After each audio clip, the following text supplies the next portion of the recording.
going to talk a bit about young workers' safety, which is often a topic that is not addressed enough in my opinion.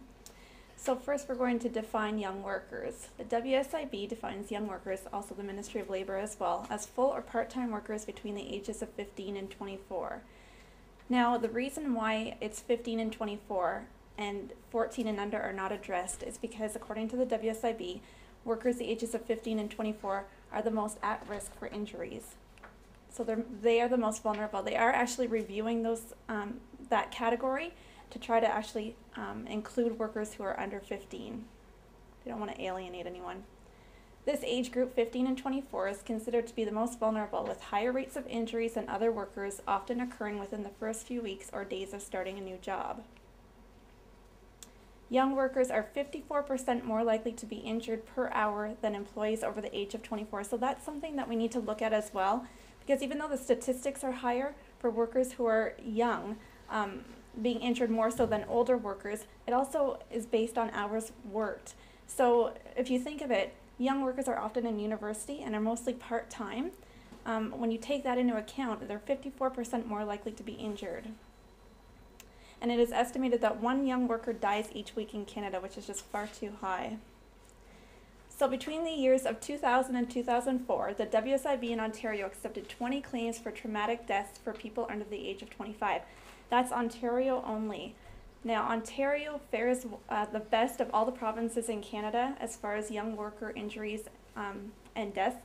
So that's pretty scary considering the fact that 60 claims were accepted during that time for the rest of Canada. Young workers in Ontario between those years sustained 73,598 allowed lost time claims. Now that's not counting claims that were not accepted by the WSIB. 587 claims were accepted during this time for amputations and enucleations. That really hits home for me because my husband actually had 2 fingertips amputated at the age of 23 as a young worker.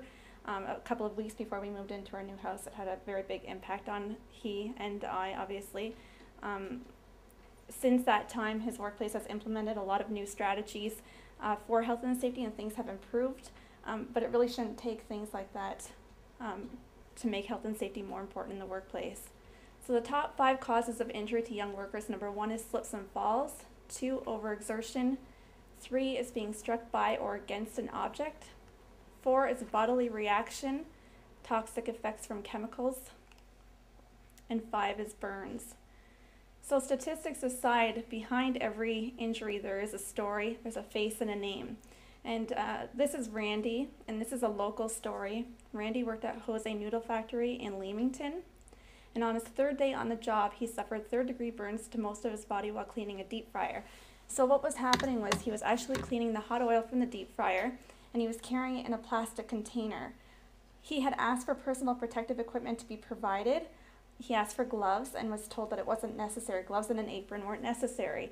So he continued cleaning and was holding onto the container with just his hands, and it began to become hot and was burning his hands. So what he did was rested the container on the countertop. The countertop was slippery. The container ended up slipping, and the grease ended up spilling all over most of his body, resulting in 3rd-degree burns. Which is pretty sad that he did request personal protective equipment and was told it wasn't necessary.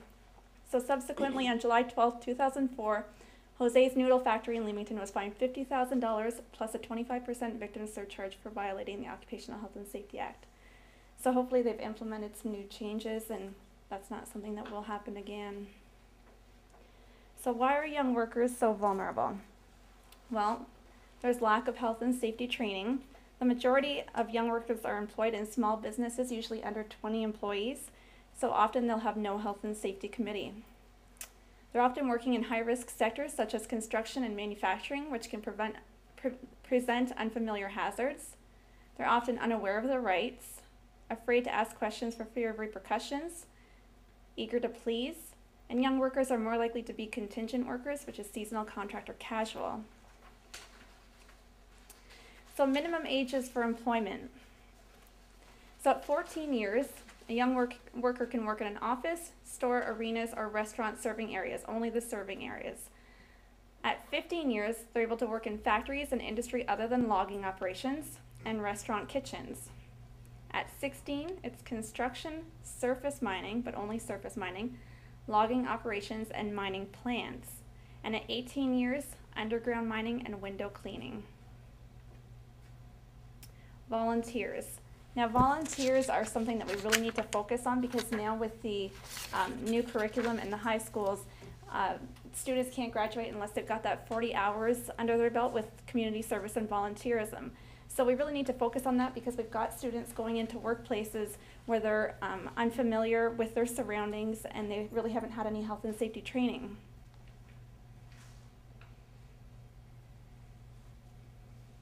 So volunteers are not covered by the Employment Standards Act, and they may not be covered by the Workplace Safety and Insurance Act. So we really need to take that into account when we're sending our kids into these workplaces. They have little or no protection. That leaves the Occupational Health and Safety Act. So employers have some responsibility for the health and safety of persons visiting or helping out in their workplaces.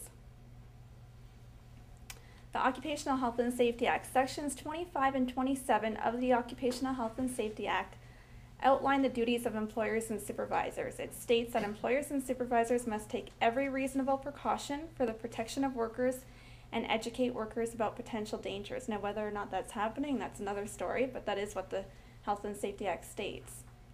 Prevention and protection. 56% of young workers surveyed reported they had not received any training before taking on a new task. And that was reported by the Industrial Accident Prevention Association. So that's more than half of young workers are saying that they've not received any training, which is pretty scary, because that's usually the problem, is that they're unaware, they're uneducated on what it is that they've been asked to do. So therefore, there's a higher risk of injury. In order to protect our young workers, we must focus on prevention strategies and promote awareness. Knowledge is power.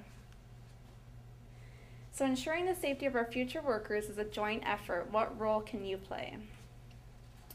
So for employers and Joint Health and Safety Committee members, you can provide proper training and teach young workers to recognize hazards, ensure adolescents are properly supervised, evaluate equipment regularly to ensure safety compliance, post the Occupational Health and Safety Act, and familiarize employees with the Joint Health and Safety Committee worker rep.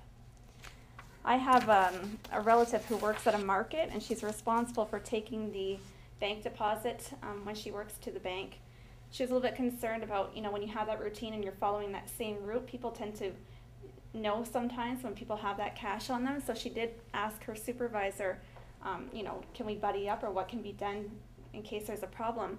And her supervisor kindly informed her that if anyone approached her with the company's money, that she'd take the money and run. So, probably not the best advice, but that's what our kids are facing in their workplaces. So we really have to be aware of that and really educate our young workers. As parents, we can take an active role in the employment decisions of our children, discuss with our children their work environment, and ask what training and supervision is provided. If you ask any of the parents of workers who have died at work, they end up saying in interview after interview that they wish they had more instilled that in their children, to ask questions, not be afraid. Make your children aware of the possible risks associated with their job. And that's the thing, when they're first going to the workforce, they don't have that experience under their belt, so they don't know what the risks are. Encourage your kids to ask questions, and lobby schools to promote workplace health and safety to students. As educators, we can incorporate information about occupational health and safety into the school curriculum to better prepare students for the workforce. Ensure that school-based programs such as cooperative learning and volunteer work provide safe and healthy environments. Institute a health and safety liaison teacher who students can go to with questions and concerns. And encourage guidance counselors to discuss health and safety as well as career options with students. Guidance counselors usually help students decide about post-secondary and what they're going to do career-wise, but little is paid attention to in the area of health and safety. So really, when they are going through those career options, they should probably be saying, these are the risks that are associated with this career. Now also in schools, oftentimes there's things like environment committees and things like that, which is great that they really put a lot of effort into things like Earth Day and promoting awareness and things like that. But really nothing is there in the way of health and safety. So there's things like the Day of Mourning and Injured Workers Action Days that students can participate in and be involved in, and make them aware of the hazards out there. What can young workers do? Know your rights, the right to know, the right to participate in health and safety, and the right to refuse. Recognize the potential for injury and illness and seek information about safe work practices. Follow safe work practices. Be a role model. Know that you can file complaints if your rights are violated and that you're entitled to compensation in the event of an injury. And ask questions. So we're into May now. At the end of next month, we've got a lot of students who are going to be finishing school and going out into the workforce for summer jobs. So if you know of any young workers, please instill that in them to ask questions and be aware of the risks associated with their work, and let them know just how important it is that they know that information and that they are aware and asking questions. Resources for young workers. They can call us at the Occupational Health Clinics for Ontario Workers or visit our website. Also next door, the Windsor Occupational Health Information Service has an excellent library and they're a good resource. The Ministry of Labor is another one, and the Young Worker Awareness Program. And actually the Young Worker Awareness Program website, www.youngworker.ca, is a very comprehensive and excellent website for young workers. So if you know of any young workers, please encourage them to go on that website. It's excellent. Young worker safety, keep our future safe. Thank you for your time. I also wanted to mention that there are some of these CD-ROMs available. They're in the boardroom if anyone would like them. They're about young worker awareness. It's part of the program with the WSIB. They're excellent. So if you'd like any more of these, you can get them through the WSIB free of charge.